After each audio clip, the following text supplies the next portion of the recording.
Еден од најпопуларните ликови во 90-тите години беше Тони Танчевски, водителот на топ листата на третиот канал на македонската телевизија.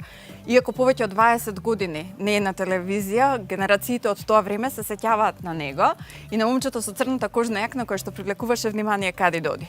Последните неколку години живее во Украина, а денеска сме кај него на гости да се сетиме на она време кога беше екстра популарен. Добро ми дојдовте. Многу ми е драго повелете во Вило Ревче, во Пинтија. Ти благодарам што не покани кај тебе дома. Каде ќе се лоцираме?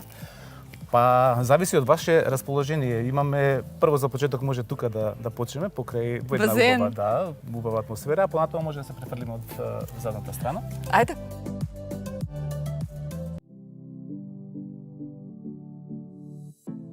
Добро, Базинчево ви е супер, гости ви доаѓаат често?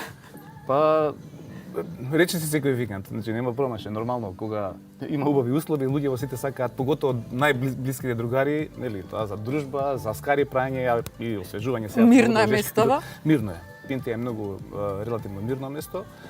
Со исклучок нели на новие доле балониве што прават свадби, ама и тоа е подносливо. Јас во самата најава кажав дека во 90-тите беше еден од најпопуларните, ако не и најпопуларниот телевизиски водител кај нас. Ако се сетиш на тоа време, што е првата работа што ти паѓа на памет? Значи, поминати се 30 години. Па сега од ова временска дистанца, па да кажам дека сум бил најпопуларниот, така некако не знам, не ми оди во глава дека сум бил најпопуларниот, меѓутоа самиот канал ни овозможи на сите нас кои бевме таму да уживаме една одредена слава која ја немаше никој, да речеме тогаш, од ниеден медиум. Додуша беа првиот и вториот и за кратко време се појави и ја еден. Прво нешто што ми текнува е на тој сплет на луѓе, на искуство, на интелигенција, на екипа која стварно носеше на таква позитивна енергија. И млади секако, каде што имавме многу добри во тоа време ментори во името на Диме Костовски, Циго, и Александар Сидоровски и останатите кои беа во таа екипа. Можам да кажам дека прво нешто што ми текнува е таа една убава редакција. Беше како еден кафе, бар, малтене. Дури го крстевме по нашата колешка Силвана Бркулјан. И се собиравме таму, дури да не сме на работа, дури да немаме емисии, ние секогаш бевме таму, чисто да пројдеме, да се видиме, да се дружиме. Иако дружбите не продолжува и после кој ќе затвореше Канал 3 програмата, после полноќ секако ние продолжувавме во некој ноќ на живот беше до Сабајле тогаш. Да, тогаш почнуваше на полноќ некој. Да, од полноќ почнуваше вистинскиот живот и се дружевме многу. Значи тоа е. Сега ти викаш, јас не би рекол дека сум најпопуларниот, ама кога разговарав со Сонја Панда, таа ми кажа Тони беше првата телевизиска звезда кај нас. Имаше глумци, имаше спортисти, имаше пејачи кои што беа звезди, меѓутоа Тони беше првата звезда кај нас. Дали се чувствуваше така заради тоа што јас мислам дека не можеш да поминеш на улица без обожавателки да не дојдат од некоја страна да пробаат да се сликаат со тебе? Тоа, да, го чувствував и тоа како, поготово од, не знам, индикатор беа сите оние писма што ги добивав и оние бркотници по улица, по автобуси, по, например, излегување во град, не можеш да се опуштиш затоа што секогаш има група која што те гледат и нели не можеш да Ти се случило некогаш да избегаш да кажеш не сум јас тој? Многу често, не сум човек кој не може да одговори на ај контакт. Значи ако видам дека група ме гледа, јас морам да се приближам, да зборам со нив. А не ми прија кога те гледаат, а не можеш да се вклучиш, нели? Не знаеш дали е добро или е лошо. И сега некогаш најлесната варијанта штрафта. Сам кажа дека си добивал многу писма во тоа време. Добро, се сеќаваш ли колку писма добиваше? Па не знам колку. Пошто во тоа време нели немаше пораки како денеска немаше пораки, па тоа беа вреки писма, па не знам, стварно би ти излажал да кажам, ама минимум беа околу 1000 писма неделно. Дали одговараше на пораките што ги добиваше? Многу често, затоа што имаше една група на гледачи, обожавателки на емисијата, или на Тони, кои редовно пишуваа, а во писмата се гледаше дека се трудат да направат вистински ремек дело. Тоа беа навистина ремек дела. Јас штета што тие писма остана во македонската телевизија и немам трак од тие писма, меѓутоа имаше. Па има нешто кај мене во гаража, можеби има некои од тие најубавите, треба да се побара. Ама тие писма што беа распослани низ цело студија, тоа навистина некој треба да седне да се потруди тоа да го направи и одговарав на тие, навистина. Добро, и што правиш? Ќе одговориш на писмата, па ќе отидеш во пошта, ќе ги пратиш. Колку писма, уствари, колку враќаше одговори, еве неделно да кажеме? Па и тоа не можам да кажам колку, ама беа исто многу, знаев да вратам, макар било една реченица да вратам, дека го ценам тоа што се трудат и дека ги сакам. Кој ти ги покриваше поштенските трошоци? Сам си плаќаш Нормално во сам, тоа пошта? не беше нормално сам. Јас и тогаш во македонска телевизија работев, не бев вработен, туку работев на хонорар, иако да се навратам на претходното прашање, јас ја доживував така славата со таква еуфорија затоа што ја бев паралелно и фудбалер. Некако бев поделена личност и на телевизија и фудбал, иако сакав првенствено нели во животот мој да бидам професионален фудбалер. И некако таа еуфорија на популарност, некако секогаш се тешев, овде сум популарен, меѓутоа чекај, тоа имаш утакмица во недела, фокусирај се таму зашто таму таа публика е друга, не се обожавателки, таму Да. се навивачи зашто ако кикснеш таму, знаеш Ќе биде лошо. Дали се сеќаваш на првиот пат кога излезе на телевизија за да ја најавиш топ листата, бидејќи ти нели водеше топ 10 на третиот канал, се сеќаваш ли на првиот моментите кога застана пред камери? Не знам зашто ме прашуваш за ова, е ужасно искуство, ужасно. Тоа е Ти верувам. Не можам да го заборавам, иако до тогаш имав веќе јас искуство. 1988 година првпат се појавив на телевизија во рамките на ноќната програма на ЈРТ. Црна овца се викаше и ротираше секоја телевизија во тоа време со своја програма. И јас имав една емисија 88. Истата година за Нова година водев и новогодишна програма на македонска телевизија, јас сам, не беше во живо снимено. Меѓутоа ова е друго. Овдека првпат влегов во студио во една нова програма, наводно младалашка, слободарска, меѓутоа јас бев седнат во фотелја. И во тишина во студиото. Не сега вака со носите во базен да се разладиш. Седнат во фотелја и ти треба да најавуваш музички песни, мислам на CNC Music Factory, не знам, а седиш во фотелја, облечен дотеран во нека цветна кошула, сега која ја гледам, мислам таа не прилегаше ни тогаш. И нема да го заборавам тоа потскетање на рефлекторите и вклучување на првото црвено на камерата. Тука готово. Среќа преживеав некако. Среќа имав трема многу голема. Некако ми беше многу вештачка целата атмосфера. Да, цела вештачка атмосфера ми беше и некако не бев најзадоволен од самиот себе си, иако после овие години само е смешно. Значи не е драматично лошо, него е смешно. Ти ја спомнаш шарената кошула, цветна, јас ја спомнав кожната јакна по која што те Тоа дојде препознаваа луѓето. Добро, имавте ли стилист во македонска телевизија или самиот се грижеше за својот изглед? Само за големите настани имаше малку пудри да ти стават. Иначе тоа нешто да има некој да ти рече како да се облечеш, не, тоа беа зимење, на пример црната кожна јакна една мојот најдобар другар. Ја не бев панкер, ја шминкер бев. Ама ја земав панкерската јакна од другарот и ја носев многу пати, зашто ми се бендеше. Да, и остана како некој печат на тоа време и печат што се поврзува со тебе. Долго време на почетокот беше Тони Танчевски, после дојде Тони ти. Некако името ти го наметна некој или само по себе ете заради емисијата да биде полесно за изговор? Сам си го дадов, некако полесно ми беше. Со вас, например, добро дојдовте почитувани гледачи на македонска телевизија, канал 3, со вас е Тони Танчевски, сега многу некако долго беше тоа. Да. Со вас е Тони ти, и тоа си го пренесов со мене на радиопрограмите, бидејќи водев паралелно и на радио, и некако така остана. Многу често луѓето грешеа, ме вика кај си Тони Ди.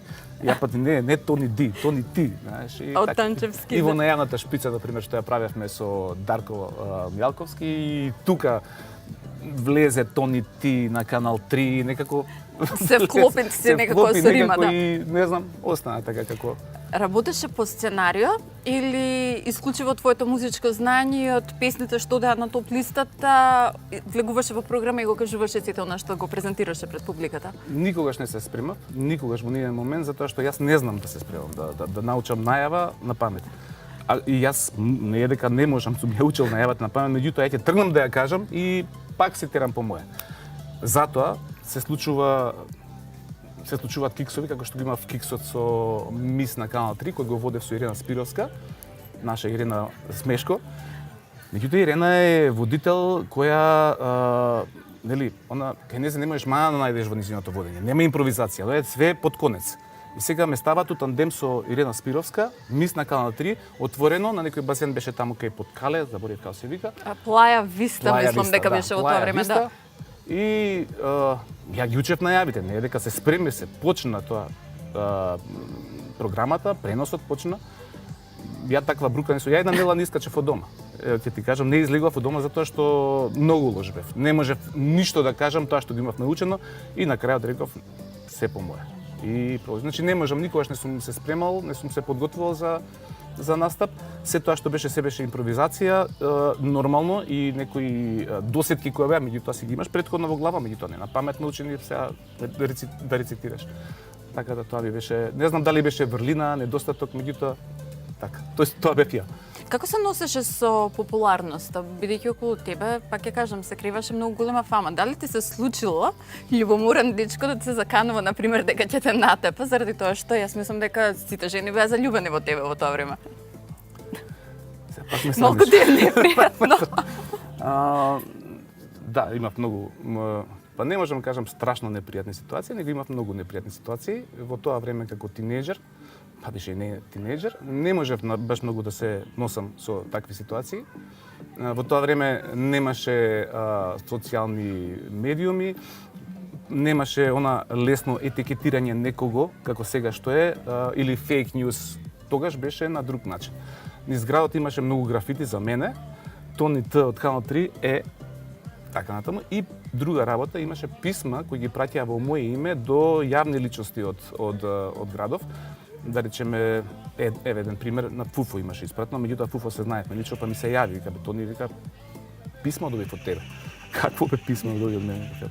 Дојди и тогаш кај него во пицеријата, го гледам да ми се верува. Значи, со намера да ти наштети, значи, да ти репутацијата да ти ја загрози, да те представи во друго светло, значи. Како се носеше со целата таа ситуација? Многу лошо, не можев, јас многу сум емотивен, не можев тоа многу да го поднесам. Малтене и лош поглед ми сметаше. Сакав да расчитам зошто. Не морав да знам зошто. Најде некогаш кои се луѓето што ги праќаат писмата? Најдов. Па не би сакал да знаеш реакцијата. Односно резултатот.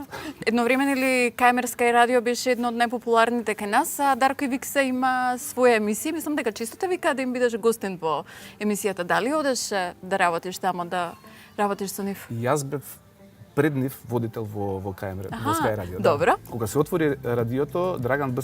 Костич беше програмски директор на тоа радио.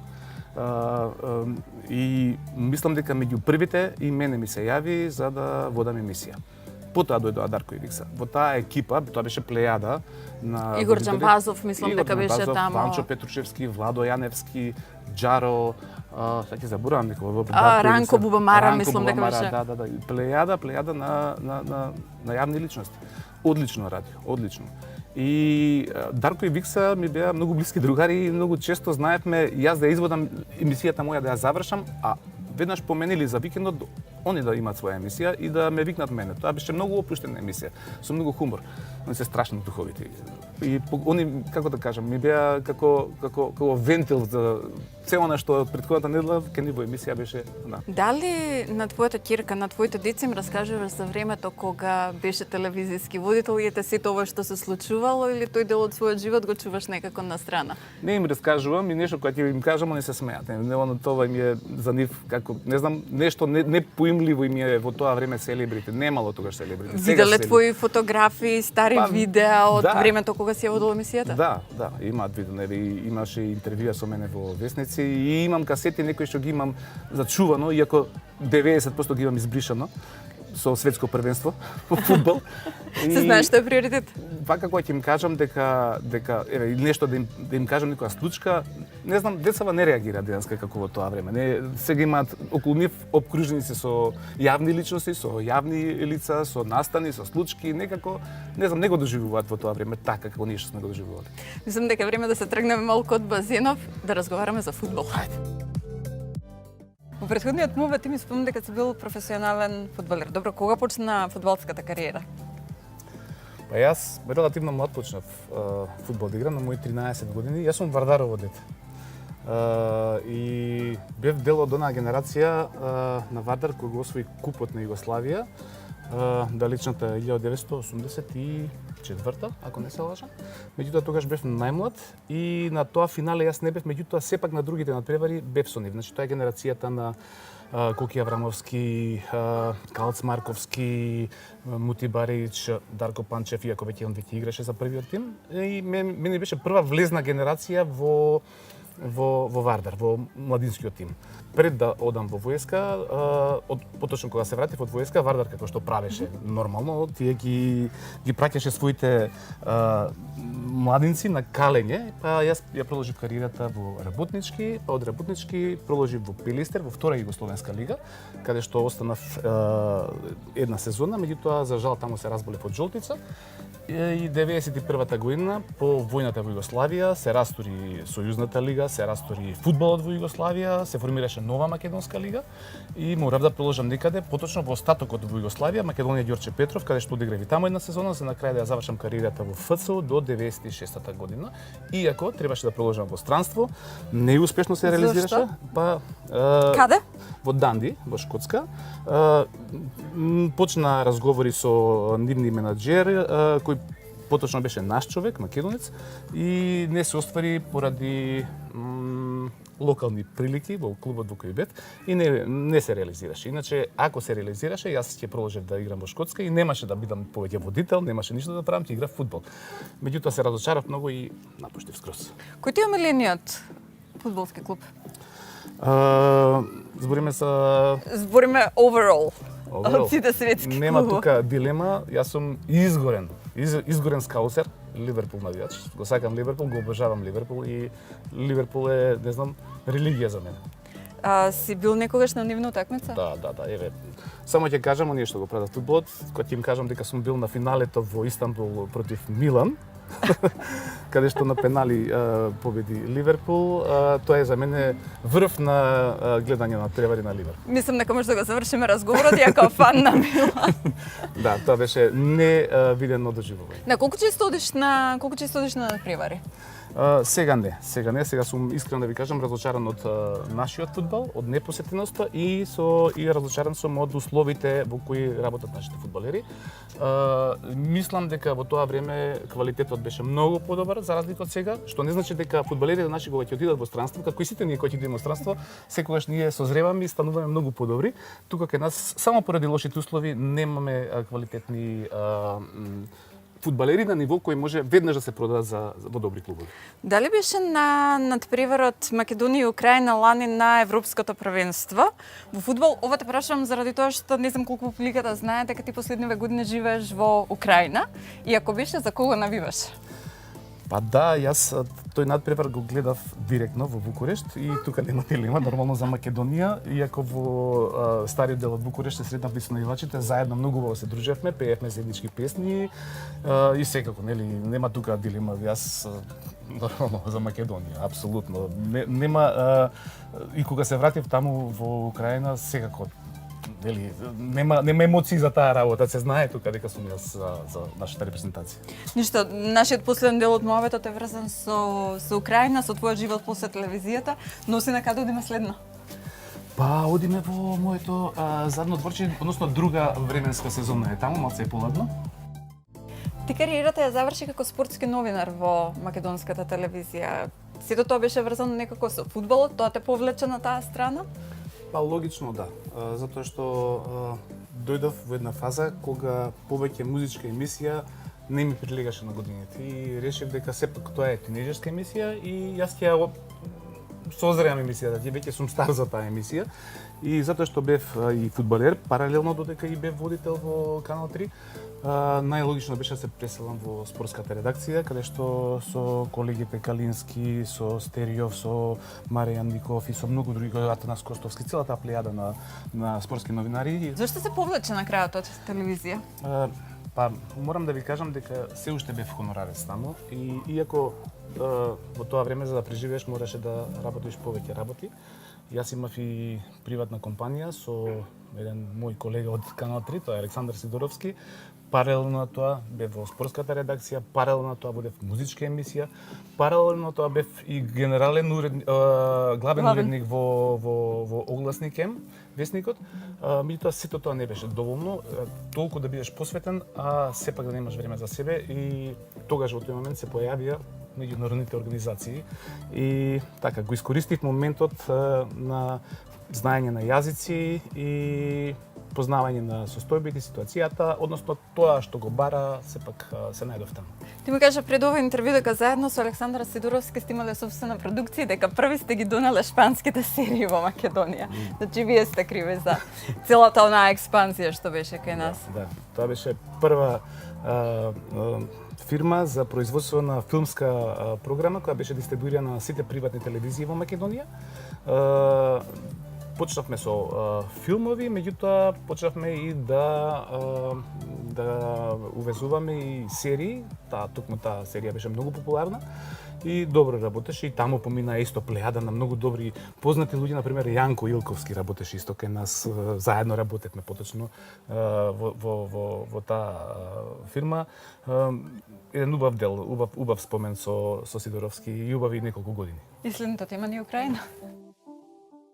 Многу малку се знае за тебе по твоето заминување од македонската телевизија. Каде се те одведе животот овие 20 години? Веднаш по напуштањето, прво почнав да работам на избори во Македонија за ОДИХР во 2 наврати, а потоа од 2001 година, после конфликтот, пред конфликтот имав 2-3 месеци работев за една мисија која работеше на собирање на оружјето во конфликтните региони. Task Force Harvest се викаше. Меѓутоа од октомври 2001 почнав да работам за ОПСЕ. До 2015 година бев дел од полицискиот оддел и работевме на усовременување, демократизација, зајакнување на капацитетите на Министерството за внатрешни работи. Проекти, најглавниот проект кој траеше многу долго беше така наречениот Community Policing, кој од 2002 година па некаде јас додека не се одидов без цело време посветен на тоа, до 2011 година, од 2011 година исто во рамките на ОПСЕ бев во одделот за сериозен и организиран криминал до 2015 година кога добив работа и бев секундиран од нашата држава во Украина, во истокот на Украина, поточно во Мариупол. Значи од 2015 година преку Киев, Донецк, еден месец живење и од 2015 до лани до август бев во Мариупол. Каков беше животот во Украина? Како се снајде таму на почетокот кога замина? Ние, искрено да кажам, многу малце знаевме ние за Украина и генерално ние знаеме само нели братски народ, сличен јазик, менталитет, меѓутоа Украина треба па генерално и тој дел од Источна Европа треба да се доживее затоа што е сосема различно. Како се снајде таму на почетокот? Ева и во однос на јазикот, и во однос на живењето? Единствено јазикот е нешто што ние од бившите југословенски простори предничевме пред останатите странци. Ние многу лесно го научивме и многу лесно комунициравме. Ние имавме можност за комуникација секојдневна и многу побрзо од останатите. Меѓутоа, народот како народ е прекрасен народ, меѓутоа додека им влезеш во нивниот бабл, треба наистина да се потрудиш. Што се вика, треба да платиш за да ти се насмеат. И многу тешко се создаваат пријатели да влезеш во нивниот фамилиарен круг, за разлика од кај нас, каде што е нели многу полесно. Успели да стекнеш пријатели кои што ги имаш во Украина? Многу. Јас живеев 6 години во Мариупол, веќе секако што зборам, веќе емоциите ми се навраќаат. И многу пријатели, многу познаници, за жал, не се повеќе некои од нив меѓу живите, некои успеавме да стапиме во контакт, некои се веќе евакуирани на сигурно. Меѓутоа, за тие 6 години во Мариупол за мене беше навраќање во Скопје во 80-тите, така го доживував. Флешбек, имав временска машина ми беше кога ќе се вратам во Мариупол. Како личеше тоа? Можеш ли да ми опишеш, духот на градот беше, ако може да се сетат по старите, како беше Скопје, со тие стари градби, со тоа стара отвореност, со зборам отвореност, некај луѓето, меѓутоа надвор отвореноста, широките булевари, уличните работници со тоа фарбањето на тротоари, дрвцата, среденоста, таа експанзија од 2015 на градоначалникот на Мариупол Вадим Бојченко кога почна да го реконструира градот, некако ми наликуваше многу на Скопје од 80-тите и 90-тите поточно, нели во времето на ноќниот живот, кога збурниот ноќен живот. И јас секоја враќање таму ми беше временска машина. Дури во една прилика и јас канев и мои пријатели, дури сопругата јас и мајка ми беше таму и го сподели истото чувство. Временска машина со еден збор. Колку те погоди сето тоа што се случува? Претпоставувам на градот веќе скоро ништо не е останато. Да. Како се чувствуваш кога ги гледаш ете сликите, снимките од таму? Претпоставувам дека домот во кој што живееше веќе не постои. Многу тешко. На 24-ти говорот кога го слушнав наутро дека сепак е извршен напад, инвазија на Украина, јас многу трагично го сватив. Прв пат така се почувствував тажно, можам да кажам прв пат после од кога почна мојот родител. Неверојатно тажно и не можев да ги контролирам емоциите, поготово што знаев дека незаслужено е сето тоа што се случува таму. Кажав, пријатели ми останаа многу таму, животот и сепак јас живеав многу блиску до театарот во Мариупол. Тоа се таму веќе не постои. И тие луѓе, слушам за многу од нив, слушам многу тажни приказни. Пред некој ден се сретнав што слушнав со еден пријател, што слушнав уште една многу тажна приказна за една моја пријателка која беше омажена со човек од целата фамилија, значи доживе еден трагичен крај. Така да цел тој настан за на мене многу драматично, многу тешко го и се уште така го преживувам. Ти се врати со семејството, се вративте во Македонија пред да почне конфликтот со Русија или откако почна бомбардирањата? Да, ја во Мариупол во Мариупол живеев до почетокот на Да, ти ми кажа до август, после се преселил во Одеса. Да, во тој период во ковидот јас дома го преседов затоа што работевме далечински, телекомјутинг. Меѓутоа јас во меѓувреме добив нова позиција во друга една организација, германска организација. Не се веќе во ОПСЕ? Не сум повеќе во ОПСЕ, официјално од август лани од Мариупол се пресели во Одеса. Сега сум, меѓутоа, за разлика од ОПСЕ, која е нефамилиарна мисија, тоа не значи дека не смееш да однесеш своји, меѓутоа не гарантира за нив права дипломатски кои ние го живавме во рамките на ОПСЕ. За разлика, оваа новата организација сепак е фамилиарна, многу внимание посветуваат на твојата благосостојба, на фамилијата, на семејството и отидовме да живееме во август со сопругата. Децата мораа да останат тука заради обврски на факултетот. Кога се вративте во Македонија? Пред конфликтот или од кога почна бомбардирањата? Ние веќе во ноември со почнувањето на групирање, на собирање на војна опрема на границата со Украина, веќе имаше некои најави дека може ќе има нели риск асесмент веќе беше во на жолта па веќе кон црвена зона. Рекоа дека од 15 јануари подобро да идеме сите дома на одмор колективен месец ден од 15 јануари до 15 февруари. Меѓутоа кога помина одморот 15 февруари веќе беше очигледно, да, веќе бевме во Македонија, беше очигледно дека нешто ќе се случи и така и се случи за жал. За разлика од мене, моите колеги кои беа во ОПСЕ, кои јас се уште бев цело време во контакт со нив, они ја дочекаа војната таму. Така да они се евакуираа буквално во време на војни услови. И сега во меѓувреме еве додека да се вратиш назад во Украина, кои се следните планови? Па ништо, јас продолжив во меѓувреме да работам. Јас работам исто од дома. Далечински. Моментално водам два проекти. Едниот проект, сега сум проектен менаџер во организацијата. Едниот проект моментално моравме да ја шифтаме стратегијата, да се од она што го работев да се насочиме во хуманитарна помош и обуки, дали се тоа емпатски сесии, дали се тоа обуки за децата на бегалците како да препознаат експлозивни направи кога ќе се вратат дома, како да се даде една социјална поддршка на сите тие бегалци од источниот дел на Украина, значи тој проект се тече. Само што јас лично не сум таму, меѓутоа добро функционира, моите партнери се таму, мораа да останат, сепак се тоа украинци, имаат невладени организации, тоа им е во вакви услови, тоа сега им е и примерна работа. Иако твојот живот е далеко од медиумите овие години, дали некогаш можеби би се вратил сепак на телевизија? Ова можеби е најтешко прашање сега што ми го поставуваш. Не знам, ја многу би сакал. Затоа го оставив на крај. Многу би сакал, многу би сакал. Не знам дали би се, како да кажам, сега, да кажам дека сум престар за враќање назад со годините. Никој не е престар. Не знам, би сакал, да. Би сакал барем, не знам, еднаш, два пати, три пати. Интересно е, многу убав живот, ете, тој е многу убав живот. Јас ти благодарам што не прими денеска во твојот дом, ти благодарам за убавиот разговор, што не врати на едно убаво време.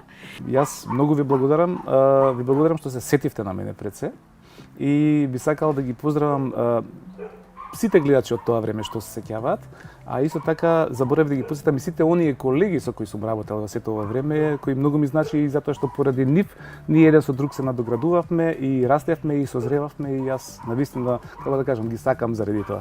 Фала многу. Благодарам уште еднаш. Фала многу.